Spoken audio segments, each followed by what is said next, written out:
Um, Thank you, Arghandi Walsab. Bismillahir Rahmanir Rahim.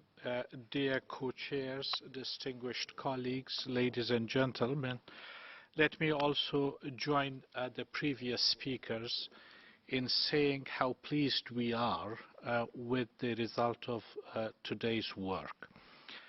I don't have a written speech, but informally I would certainly share my feelings and views with all of you. It was an exceptional day. We heard from more than 90 partners of Afghanistan, 90 countries and organizations. This is an extremely important message that we have received, that we are not alone. We may be at a very critical juncture in our history, but we have a long list of committed, generous, and supportive partners.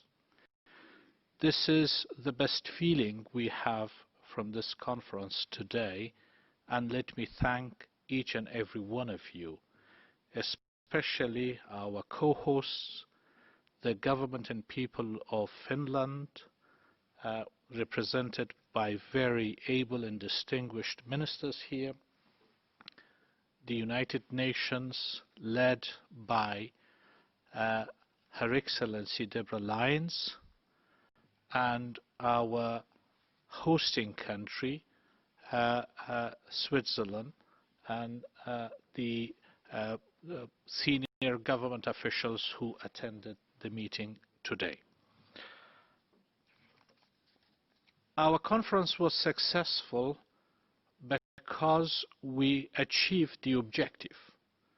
The objective is the renewal of partnership between Afghanistan and its international partners in pursuing our shared interests and goals for peace, security and development.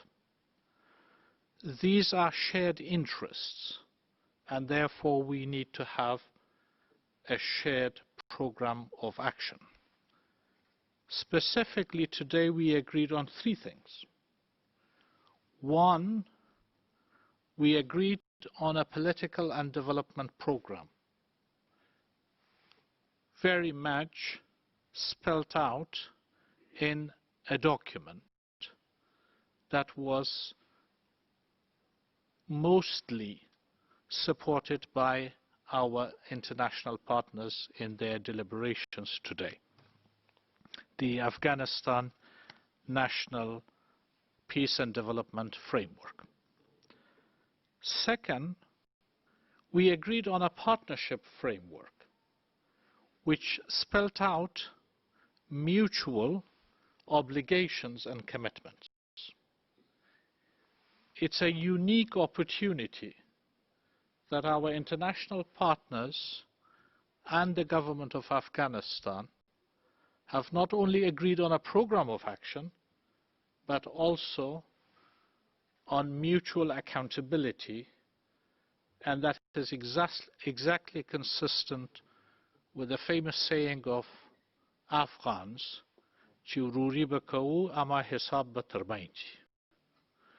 we are brothers, but we need to be accountable. We are brothers and sisters, but we need to be accountable to each other in this journey that we have ahead of us. And finally, we got an impressive list of pledges representing the generosity, commitment, and the supportive solidarity of our international partners. Minister Skinnery just talked about the amount. It's an impressive figure. It's more important because it comes at a time that there's hardly any nation that has not been affected by the COVID-19 in its economy and revenue. That represents an enormous amount of generosity.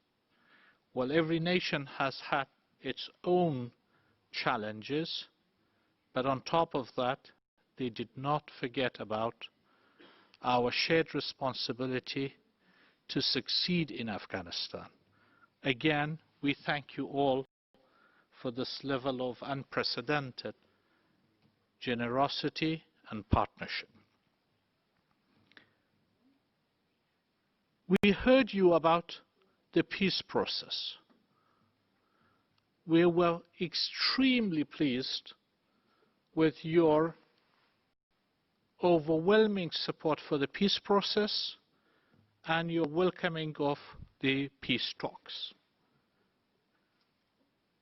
We were extremely pleased with your joint call for an immediate ceasefire.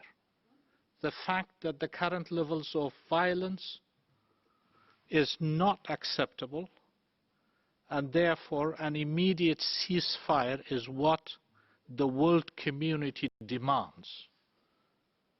The Taliban must hear that it's not just the Afghan people who demand for ceasefire. It's the whole of the world community. And we heard it from over 90 countries and organizations today. We heard about not only the peace process, but also the end state of the peace that will have to be acceptable to the Afghan people and our international partners. An end state that will have to be preserving and advancing the gains of the Afghan people over the past 2 decades, and an end state that will ensure an independent, sovereign, unified, and prosperous Afghanistan, where its peace and stability are neither challenged within nor from outside. We heard about an inclusive process of the peace process today. A process that will have to include not only Afghan men, but also Afghan women. Not just the decision makers, but also victims of violence and the war. It will have to be inclusive of all Afghan people. We also heard about your recommendation that the United Nations should play a bigger role in this process.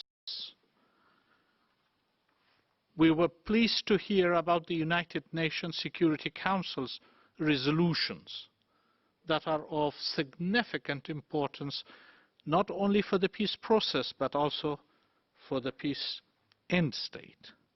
We thank you for all of those points. But we also heard about your concerns that there shouldn't be any obstacle, any unreasonable position to get in the way of peace. Let me assure you, colleagues, that the government and people of Afghanistan will never be an obstacle. They will always be supportive of the peace process. Third, we heard about your concerns with regard to security. We couldn't agree with you more. The level of violence, terrorism, narcotics, and the fact that Afghanistan should not become a safe haven for international terrorism. We also heard about your concerns with regard to protection of civilians and respect for international humanitarian law. We heard again from most of you that the best way forward to achieve success in this area is to continue to support the Afghan national security and defense forces. Thank you again for your expression of support, but let me assure you that the government of Afghanistan will remain fully committed to respecting international humanitarian law and protection of civilians. Finally, we heard about your conditionalities as well. I remember when I heard a wonderful discussion with His Excellency Minister Havisto some weeks ago. Our request was, do not decrease your generosity, increase your conditionalities. Today is what we had, those conditionalities. We welcome your conditionalities on behalf of the government of Afghanistan, with the authority entrusted in us from the President of Afghanistan. We welcome your conditionalities. The first set of conditionalities relate to peace,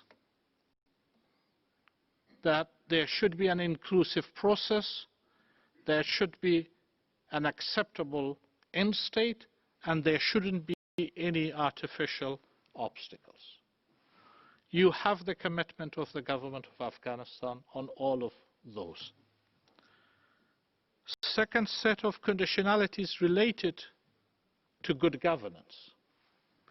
Specifically, that Afghanistan should remain a democratic country, that there should be full respect for human rights, that its government and society will have to be fully inclusive, especially of women, minorities, and the ones who require special attention. And there should be rule of law, and there should be demonstrated commitment and political will, as well as capabilities to fight corruption. There should be respect for media, freedom of speech, and there should be an enabling environment and protected environment for the civil society. We got all of those messages. Let me assure you that the government of Afghanistan will be fully respectful, dedicated, and politically willing to implement each and every one of these conditionalities. We will not let your generosities go in vain. We will not let your sacrifices, our joint sacrifices, go in vain. The government of Afghanistan will shoulder its responsibility fully. Let me again say how much we are confident and pleased with the result we've got today. I thank you all. I thank you, my colleagues present today. We thank your government and your generous taxpayers. And we thank the people of Afghanistan who have demonstrated their wisdom, resilience, and their ability to persevere under very extreme conditions, but still demonstrate their hope for the future. Thank you very much. God bless you all.